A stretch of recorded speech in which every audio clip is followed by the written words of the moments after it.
Welcome to the Kareem Report, aka Mr. 100 Likes. How you guys doing? Wow, let's get to it. Man. I want to talk about James Harden. And this message for you, James. You're gonna be a Hall of Fame player. You're 34 years old. You have to start acting like an adult.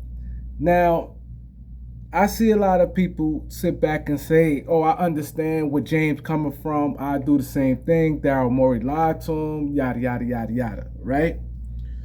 James, you have an organization for like, let's say 50 people in the organization. You have 15 teammates that James said he cool with, and they cool with James.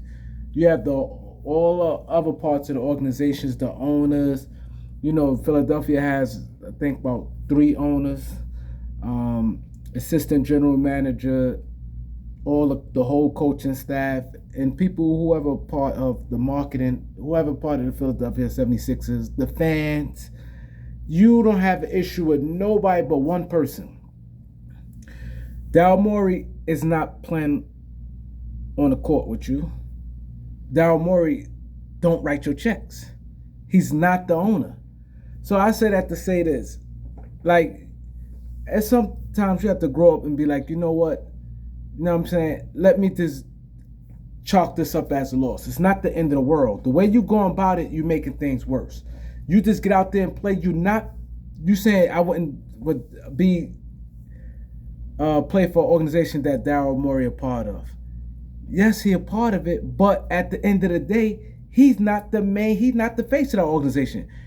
If you think of the Philadelphia 76ers, you're not thinking Daryl Morey. Daryl Morey been there, 2-3 years now? He hasn't been there long, so it's not like he's a long-standing, like how when Danny Ainge was with Boston. When you think of Boston, you think of Danny Ainge. So he's not that type of strong figure like that. Like I said, he's not the owner. You know what I mean? Whatever he did. And he might not last long out of Philadelphia. You need to think about your career. You need to sit there and say, you know what? I'm going to chalk this up. Whatever happened, happened. If you're confident in your game, why is you even worried about the money at this point? You done made hundreds of millions of dollars. You know what I'm saying? Go out there. You got a championship contending team. Just go out there and play. Go out there and play. You don't have to speak to him. Just go out there and play. And let the chips fall how it's going to fall. Because right now, you too old to be acting like that. You too old to be acting like that. You cool with everybody in the organization. The organization has many people. Let's just say 50. 50 people and one person you have a problem with, and this person not even the owner. He's not even your coach. You don't have to communicate with him. He's not your coach. So you don't have to deal with him as far as when you playing. See, get it. I understand if it was like a teammate and the other team was a star, and it's hard because y'all have to pass each other the ball. Y'all may have to do some type of communication on the court. Y'all come together to win a championship. I could get that some. I could get it if it's the head coach and he had to sub you and sub you out. He got to come talk to you and tell you, where to be at on the court. You don't have to deal with this man at all. He don't even write your checks. You know what I mean? Your checks coming, his name not even on your check.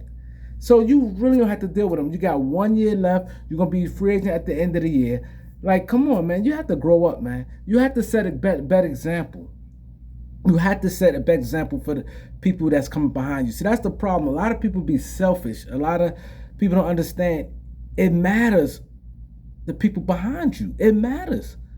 You might not look at it, you might not think like that, but it matters. Because now you got these high school kids see that, and they may be a fan to you and say, oh, and he say his general manager a liar, whatever thing came about, and the young guys, people may say, you know what, I get what he's saying. Believe me, it's layers too. Believe me, if James Harden balled out in the playoffs, I don't think we'd be having this conversation. Well, I think what happened, and this, like I said, I heard what happened, it had something to do with his contract. He took a pay cut, right? But he took a pay cut to get his friend's deal. See, it gets weird. He took a pay cut to get. He opted out his contract with it. If he ain't opt out, of course he would have more money. But he opted out to get his friends paid. The people that he got paid didn't produce. Daniel House didn't produce for the Sixers, and PJ Tucker didn't produce for the Sixers. PJ Tucker had one of his worst seasons in years. Like since he started climbing and being up the player he is, that was his worst season. He didn't play good. He wasn't good defensively. He wasn't knocking down those corner threes that he normally do. It was like a bad investment. And they spent $33 million, 3 year, $33 million on him. And I think they spent 2 years, $9 million on Daniel House. So these Joe people, you handpick the organization. It comes with the territory. These your friends, you wanted them. Okay, you got them. Neither one of them produced, and you didn't produce. So now, part of you have to take some responsibility. So now you say to yourself, okay, I opted out. I want a max contract. I want $200 million. And the organization, Daryl Morey, don't you know, he probably talked to Josh Harrison and Sixers ownership, and they probably told him from the gate, like, no way in the world we giving this guy no $200 million. This is what James wanted, $200 million. So they said from the gate, no way they doing that.